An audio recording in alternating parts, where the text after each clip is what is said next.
Johnny Scoville, and this is Chase the Heat, South America. Hello. Good morning. Or via too, Rick Smith.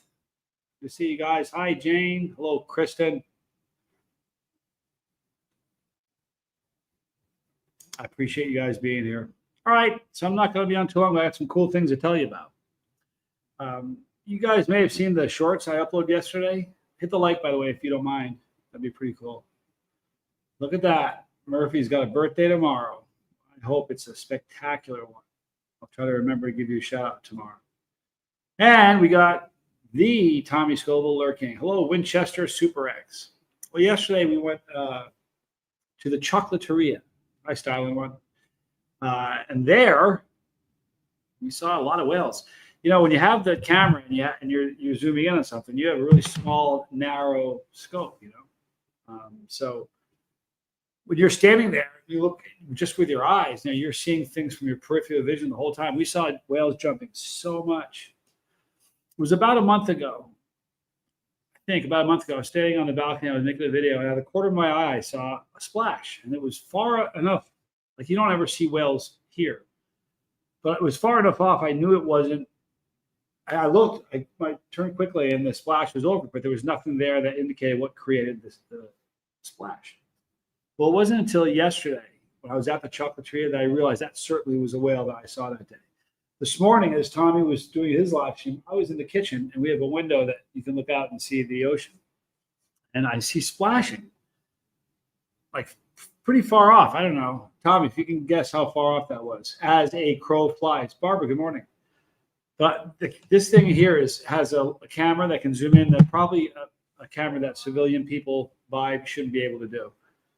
But I zoomed in on it from the balcony, and we videotaped a whale from the balcony this morning. Two of them flapping doing the little fin slap. Pretty cool. But here's what I want to do. I want to Brock Bandy. Good to see you, dude. Hello, Frank. Papers from Jamaica. Blue is mine.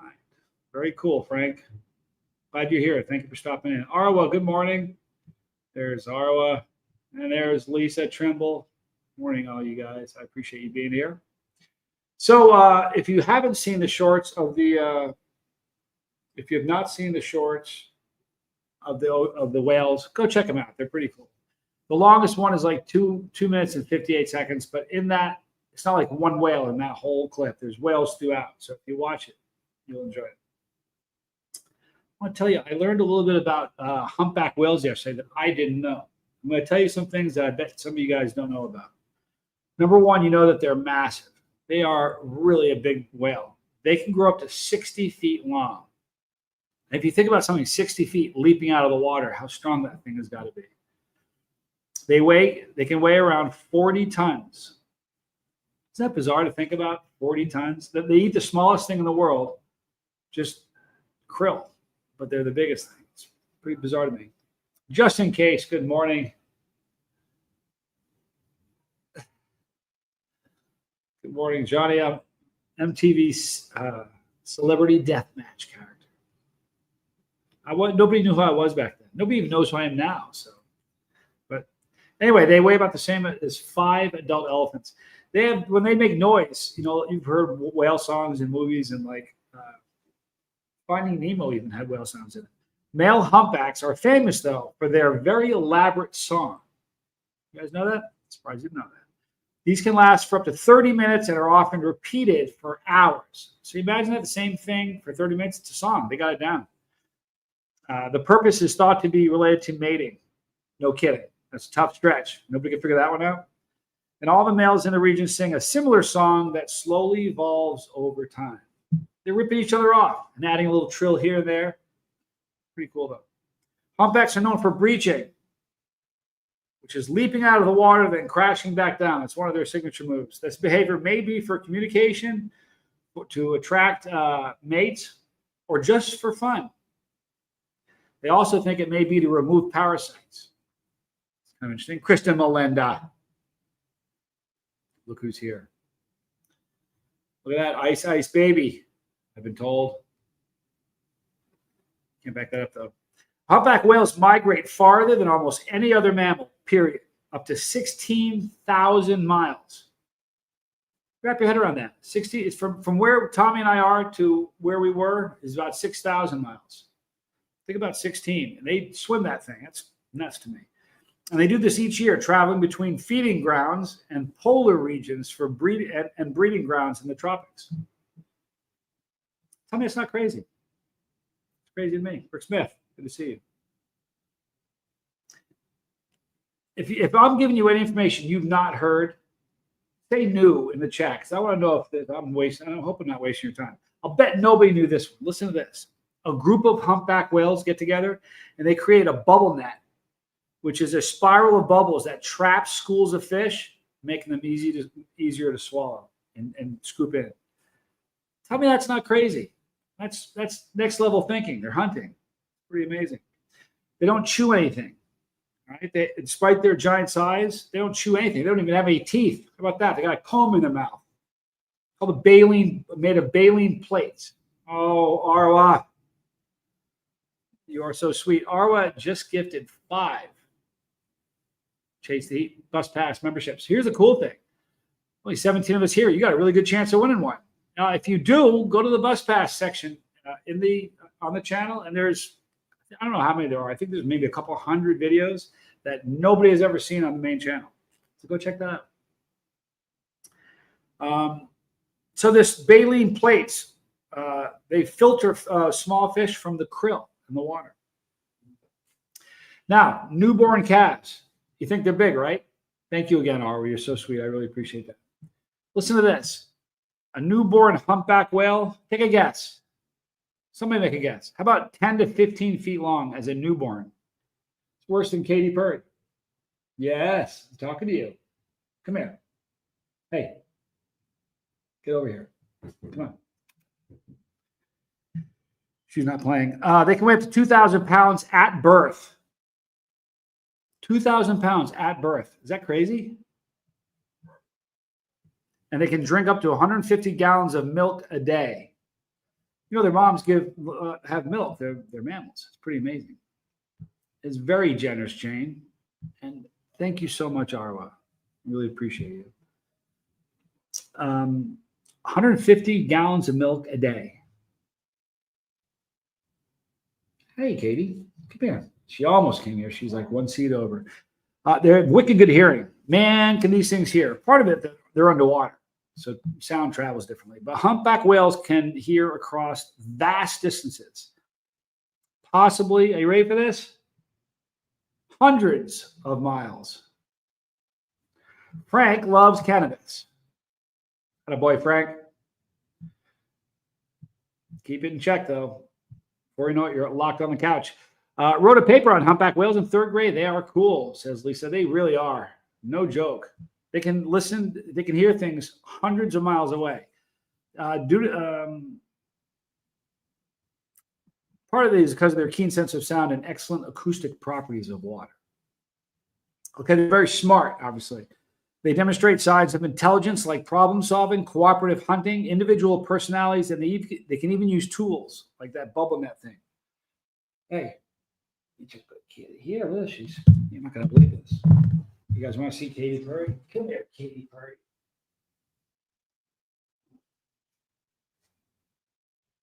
Look at the size of those she's still a kitten, you guys. Right?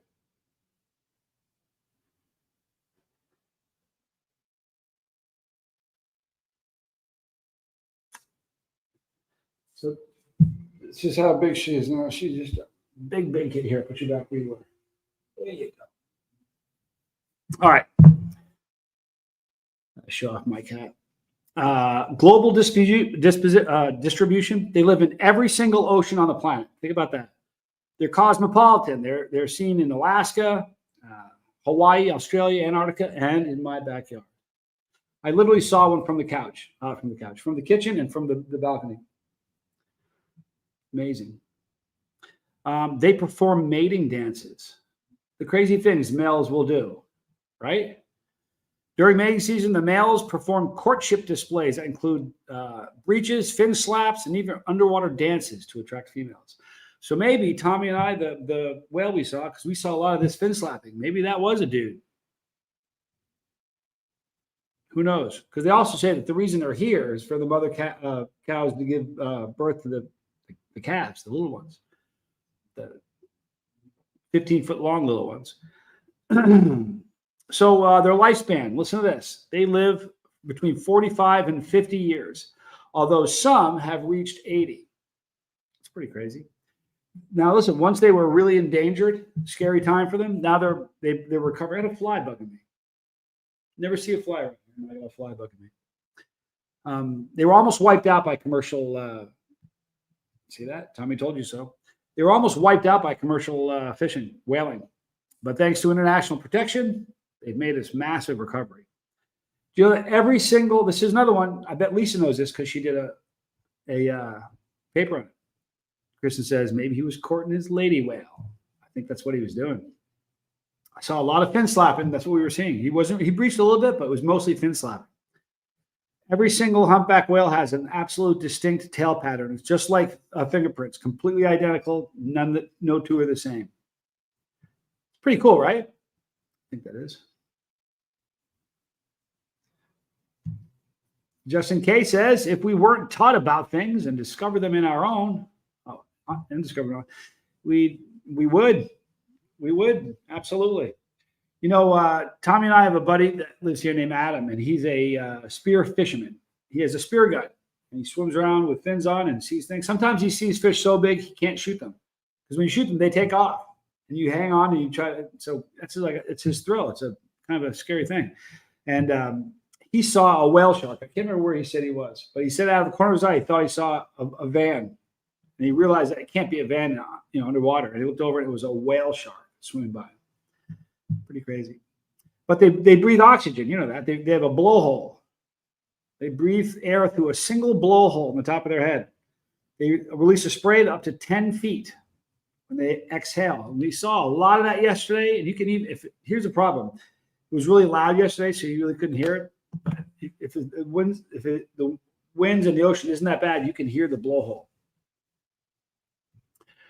Tommy adds, if they get arrested, they have to give a tail print. They sure do. But they can summons you from 200 miles away. Like, hey, turn yourself in. Actually be like, turn yourself in. Something like that. Okay, so Justin K says there is a river in West Virginia that has catfish as big as Volkswagens. Big catfish. You ever seen the people that stick their arms in holes? They call it noodling, or what do they call it? I think they call it noodling or something like that. They stick their arms in holes. And Murphy, you take care, dude. Noodling. Hope you have a great birthday tomorrow, man. They do. They stick their arms in these holes where they have, there you go, just in case. And they have these, they pull them out by hand. I've heard that people have died that way. They latch on you and don't let go, and you're underwater. They wiggle their finger. I'll tell you what, not this guy. Barbara Wake, good morning. Just talking whales today. We had kind of a cool Blitz. Good to see you. Thank you for being here. I see everybody. I see so many people in the replay crew. You guys, when you guys leave a comment, replay crew, you guys keep the wheels of the bus turning. You really do. And you keep the boat afloat too. So we appreciate that more than you know. Arwa, noodling. Since you're on YouTube, Google noodling and then catfish. And you'll see these people that catch these gigantic catfish by sticking their arms in holes in the banks of rivers. Seems like a bad idea. I wouldn't do it. We're thinking of a cool shirt design, Kristen. Think about putting a bus on it and say powered by replay crew. The wheels on the bus, the replay crew. If you guys have any good ideas for a shirt design, email them to me, because we're gonna be coming out with a couple shirts the next day or so. See, Tommy agrees. It's a wicked bad idea, sticking your arm in a hole where a fish can get it. I don't know why you do that. Like, who came up with it? Like, what kind of a deranged person? You know what? A really hungry person came up with that. Sick of eating things they couldn't catch on. They had trouble catching on ground. So they figured, let's stick my arm in this hole and catch a fish. People have lost fingers to snapping turtles noodling. I'd probably rather lose a finger than have one just latch on to me and hang on. Of course, that's never going to happen to me. Just a stupid idea. Stylen says, I know lots of scuba divers on Cape. They have swam around with whales, harmless. Yeah, I can see that. They seem like pretty gentle creatures. But yesterday we saw this dude out there in looked like a Boston whaler, like a little boat, teeny little boat. It's on video. It just seems like a silly thing to do. Putting your arm in a hole on land is a bad idea. Putting your arm in a hole in water is a wicked bad idea. I agree with that. Norwels are the unicorns of the sea. Yeah, I can kind of see that. I can see why you'd say that. Barbara says, the only way I'd want to see a catfish is on my plate and blackened. Huh. Well played. They find lobsters in holes. They find lobsters in traps. I mean, lobsters may live in holes. I can't see why anybody would ever stick their arm in any hole in the water, period. Like, what are you thinking? Man, you realize how hungry you got to be? I'd kill the person next to me, maybe eat them. Sticking your arm in a hole, and I wouldn't do that, but sticking your arm in the hole underwater? No. Blitz, what kind of sharks are in the waters there? Is it safe to swim? You know what? Yeah, we do find lobsters on the Malcolm for like $3. You can get it for $2, actually, depending on what time of the day it is. Or if you buy a bunch of them, I'm told. I don't know what kind of sharks are here, Blitz. You know, every time you get in the water, you're part of the food chain. It just is that way, you know. Most sharks aren't that dangerous. Like, you know, the great white sharks are, and bull sharks are really evil. They just have bad attitudes, and they're pretty terrible. But I don't know. I know there are sharks. I'm sure. I don't know. I'll tell you what I'll do. I'll find out next time for sure.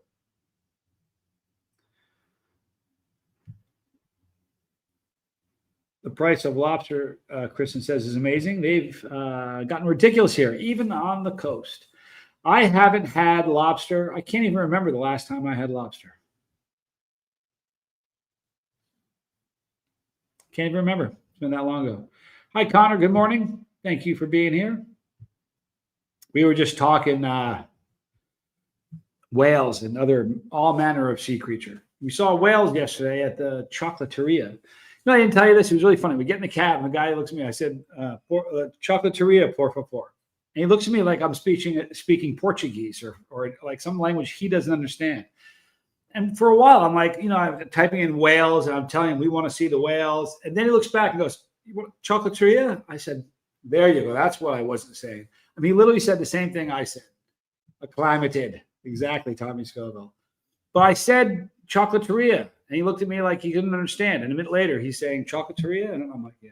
You know what I should have said? I don't know what you're saying. Heard you. Good to see you.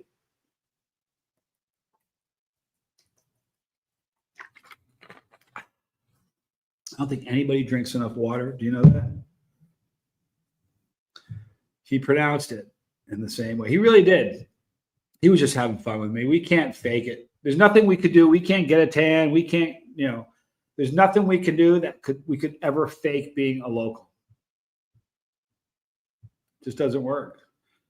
And they try to have fun with us. I had lobster yesterday. A friend fisherman gave me some. Aren't they yummy? All this talk about lobsters. Maybe I think I want to eat a lobster today. Tommy, you want to eat a lobster today? You still watching? Damn. You want to eat a lobster today, dude? The guys that sell the lobsters on the street, on the Malecon, there's one spot where they sell them. And the reason they sell them in one spot, they literally walk down to the water, go because there's a little rocky area. They catch what they're going to sell there, and they walk straight. And when they sell it all, they go back, and that's what they do. I have a nice tan. I really don't go out that often, but thank you, Arwa. It was funny. The other day, Thursday, we were at the recovery center. Like, looking for shade. I'm like, what is the temperature? He's like, look on your phone. It was only 81 degrees. And I'm thinking, man, it felt hot. Like really hot, hotter than 81 should feel. Then we drive from there straight to here. I walk on the balcony, and it feels like it's 55 degrees because of the wind. It's really bizarre. It's kind of weird. Kristen says, but if I eat the radioactive shrimp, will I get super shrimp powers like Spider-Man? You know what? What would a super what do shrimp do? They can flip their tail and get away from stuff in a hurry. You can retreat quickly. So that's a feat, I suppose. There have been times where I could have used it. You can't beat it. Fresh out of the ocean. Yeah, the seafood here, like we've eaten a lot of ceviche. It's the only thing we've eaten, ceviche and steak. And we don't eat steak out anymore because Tommy cooks it better here. But ceviche is just shrimp, and it's incredible. You can get a lot of different types of ceviche, but we always get shrimp. Just looked up sharks in Ecuador. The question should be, what sharks are not in Ecuador? Are great white and bull sharks here, dude? I had a whole lobster one time in my life. It was maybe 20 years ago, and I still remember how delicious it was. It's a lot of work, heard you, for the payoff. But here's the thing. Eating lobster, it's an event. I mean, every bit as much as it is sustenance, it's probably the event is a bigger deal because it's so unusual. But next time you have one, think you're eating a sea bug, like a sea grasshopper without the wings or something. It's a bug. It's a delicious bug. It's a bug nonetheless. We live on the mellow ocean. The other side of the peninsula is the angry ocean. That's what they say.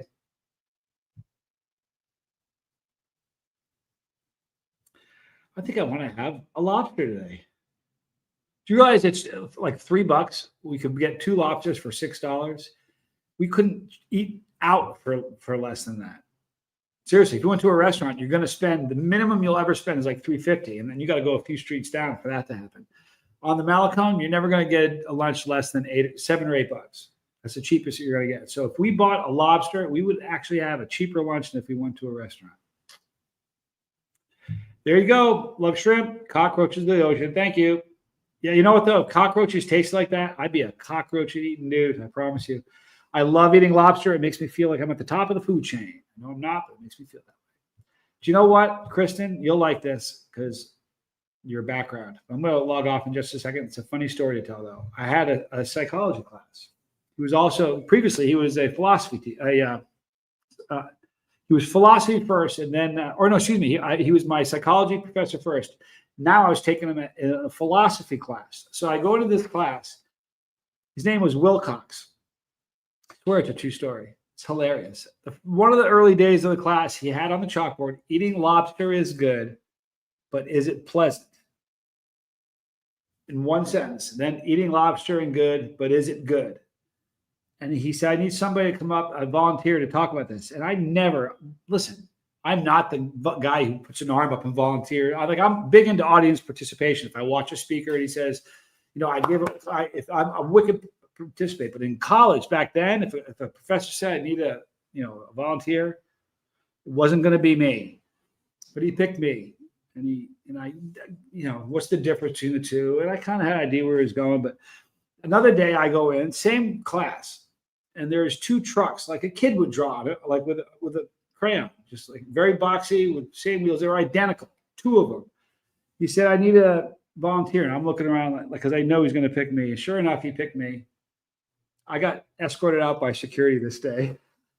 Couldn't go back until I had to talk with him. He said, I need a volunteer, and he picked me.